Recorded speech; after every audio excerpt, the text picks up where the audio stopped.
Buen día, mi nombre es Alejandra Cuput y les vengo a explicar los motores DSD de excitación separada y en derivación.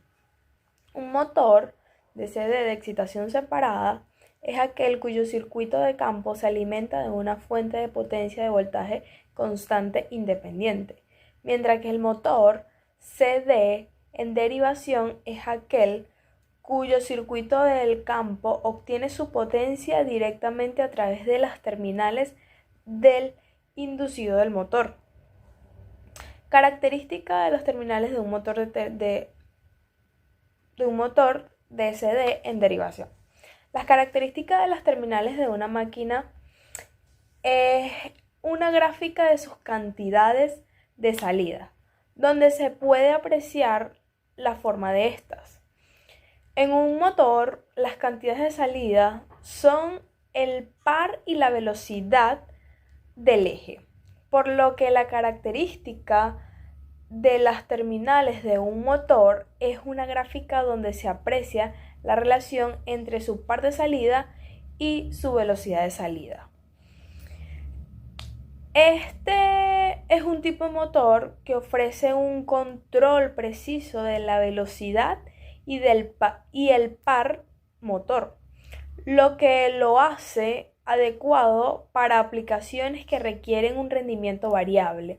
Además, la excitación separada permite ajustar independientemente la velocidad y el par motor, lo que lo hace adecuado para las aplicaciones que requieren un amplio rango de velocidad y las cargas variables.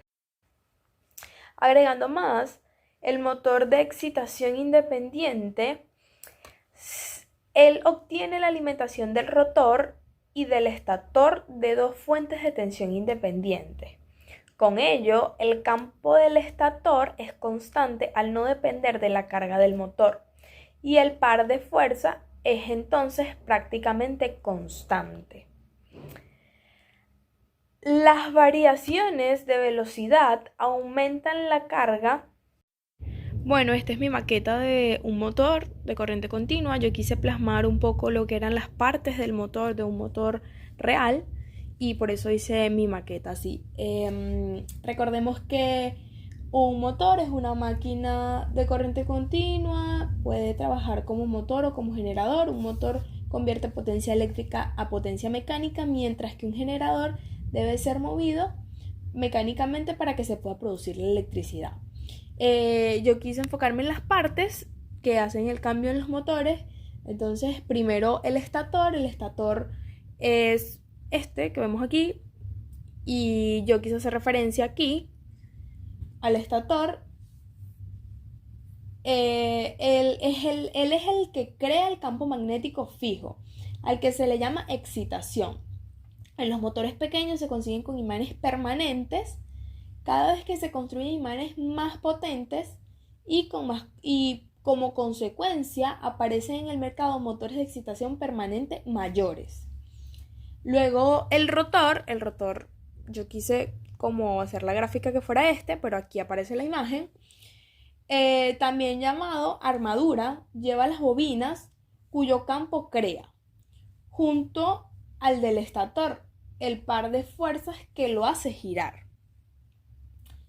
Luego, otra parte importante es el colector, que sería como esta parte. Y este es los contactos entre escobillas y bobinas del rotor. Se lleva a cabo intercalando una corona de cobre partida en sectores. Un poco de las partes de más o menos este motor CD que yo quise hacer. Por aquí iría el eje, derivación del campo aquí, el rotor, como lo dije.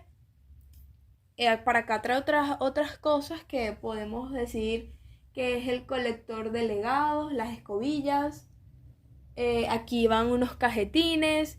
Y bueno, más o menos eso. Aquí dejo una imagen similar a lo que yo quise plasmar para poder ver las partes importantes de un motor de corriente continua.